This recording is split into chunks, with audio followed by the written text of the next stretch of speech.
Yep, this is a special edition to Bob Wrench video.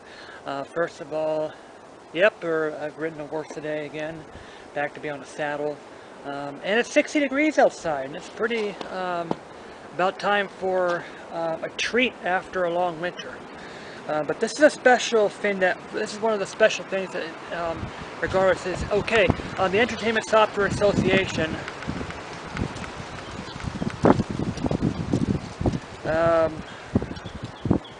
has decided that preserving video games is a form of piracy.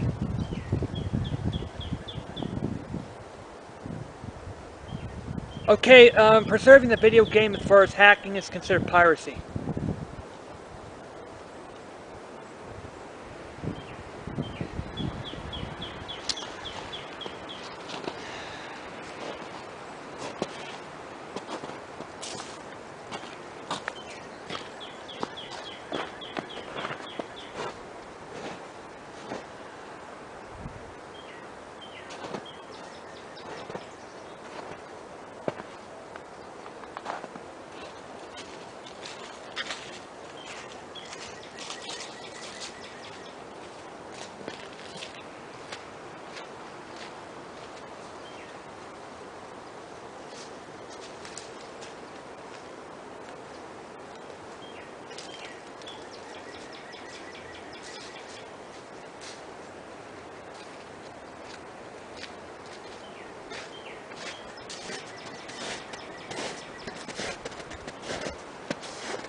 Alright, let's take a look this way. Alright, okay.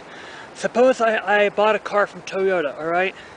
The gasoline stations are out. So, okay, let's mod the car so it runs on hydrogen gasoline. And then Toyota comes up to me and says, "You stole my car. You stole, you have token intellectual property rights." Say, okay, let's mod the engine you stole from me because you hacked the thing to preserve the value of the car.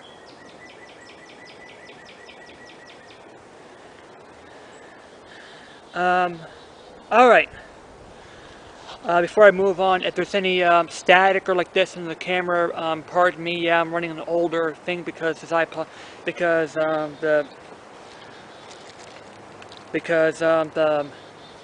iPod Touch I used to record here is a little piece of crap because this is gonna be a long video and it's because I like to do. But okay, here are my Final Fantasy IX. The PlayStation 2 games are especially a critical point because the newer PlayStation 3s and the PS4s are incompatible with the other older games. So in other words, I have to download an emulator, a PS2 or PS3 emulator, to play my older games. And then the software association is going to come up to me and say, you stole, that's a stolen software now because you are hacking a code into the system in order for us to play their older games. Look, I'm sorry. Do you know the games I treasure most? Final Fantasy IX. It was an awesome game.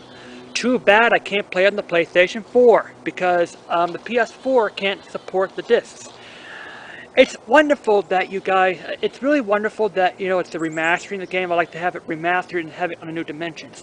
But folks, why do the Entertainment Software and Entertainment Association of America, the ESA, have to go after people who preserve the games they dearly bought and loved in the past? Look, that is a heinous thing to say towards us. You don't even care about your customers. Really, do you? A lot of other people, and I know a lot of other videos have been doing this, posting this here yesterday. A lot of fans have gone to ESA and bashed on them because of the message they said. And then I went to their Facebook account and says, "Hey, it's opening day. Hey, opening day. Remember or about our IBA baseball? No, F you, ESA. You're contradicting. This is a contradiction to what you say and to what you post on Facebook about RBI baseball. no, I don't get it. All right. EA is very greedy because because they shut down the online servers, so online servers. So we're putting up our own private servers so that we can be able to play online now. I really don't get it. All right, the industry is greedy. Yeah, as a matter of fact, I boycott EA these days because of your greediness and like this. But here's what I understand. Yeah, I understand making 1,000 copies of your game and selling them. That's piracy. But what about, modifying the code so that I can be able to play it on a newer machine? Oh, sorry, it's illegal. Because look, old machines do break. My PlayStation 1 broke. I've been through a couple PlayStation 1s here. The first PlayStation broke because the laser disc stopped working. Yeah, I remember putting the PlayStation upside down. Yeah, that doesn't work anymore. Especially the older PS2 models don't work anymore because the laser lens died out. So, what gives? Do I have to keep the old systems working? F no, alright? I don't have, because, the only way right now to play these old, or having a stack of here is having a huge stack of electronics, which I don't, like a lot of people don't have the room for a lot of stack of electronics here. I just have a PC, having a dozen emulators so I can be able to stick the old games in and play it. Like a lot of emulations have, enhancement software that is built into them. Enhancement software so I can sharpen up the textures and to be able to play it on my PC. But for them to say, oh, it's wrong for you to preserve your games, you're full of crap, ESA. Oh, yeah, excuse me. I can't, excuse me, oh, I'm running a museum, so I can't break the DRM in order for him to be archivable on older games here. Because, yeah, the PlayStation 1 and PlayStation 2 era has great games, but they're slowly fading away because of compatibility issues and because of the software greedy giants that, okay, let's provide a law saying, you modify the software, you broke the law, you go to jail. So you get to pay more money. Okay, how about the software industry says we're going to adjust it, says, okay, every $60, oh yeah, the games are overpriced, by the way. Yeah, you have to pay $60 on this overpriced piece of game that only lasts for a year, and you stole it if you play it after a year. Yeah, that's really brilliant for the industry. We're going to change the way so that buying to own it permanently is no longer an option. So we're going to make it so we grudge money out of our customers. No, you are the reason that the industry is dying, not us. All right, we legitimate gamers, we have because we preserve the games because gamers cherish them, and we want to protect the games in the future. Final Fantasy IX, Chrono Trigger, Final Fantasy VI, Grandia. Yeah, these games are so. These games are gems, the gems that we remember back in the early 2000s, and we want to preserve these gems. All right.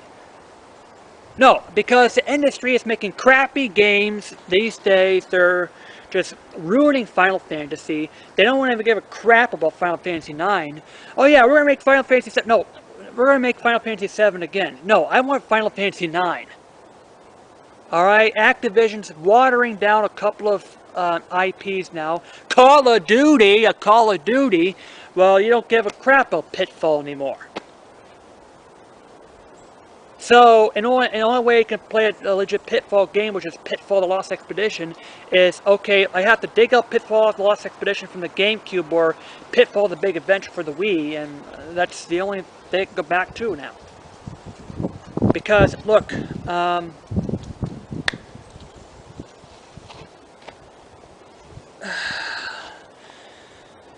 we gotta send a message. Go on the, I believe their Twitter account. Just go on their Twitter account and see what you have to say, because you're full of crap if you think it's wrong for us to protect our games. Because you want more, because, that's an evil way, that's pretty much an evil, like this. That is just pure copyright abuse at its moments here. So, yeah, that is my 10 takes of the Entertainment Software Association. You guys are full of crap for saying this, and I hope you, and a lot of other people are, venting their anger online about the statement. And yes, IGN said about it, and this is what he responded to a lot of people in the news. And I really do hope that the Entertainment Software Association needs to wake up and feel the real world. We want to preserve, like we love the art, and we want to preserve the old art. But no, and that the industry is so greedy, and they don't care about this, that they want to destroy it by perverting these draconian copyright laws and sitting on them. Because copyright is being abused these days, and we really need to send this and we really need to, in other words, to send this up to Congress.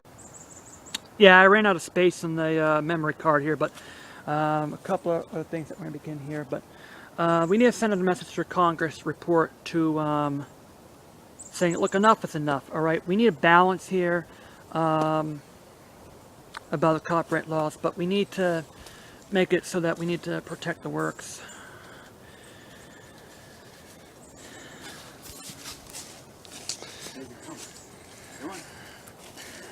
And yeah, another thing here. But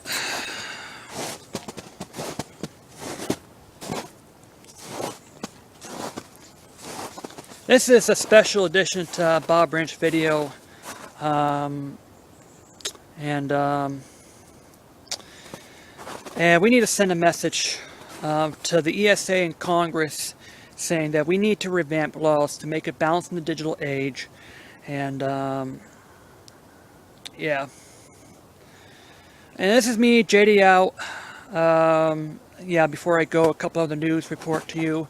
Mario Maker's coming out in September. Yeah.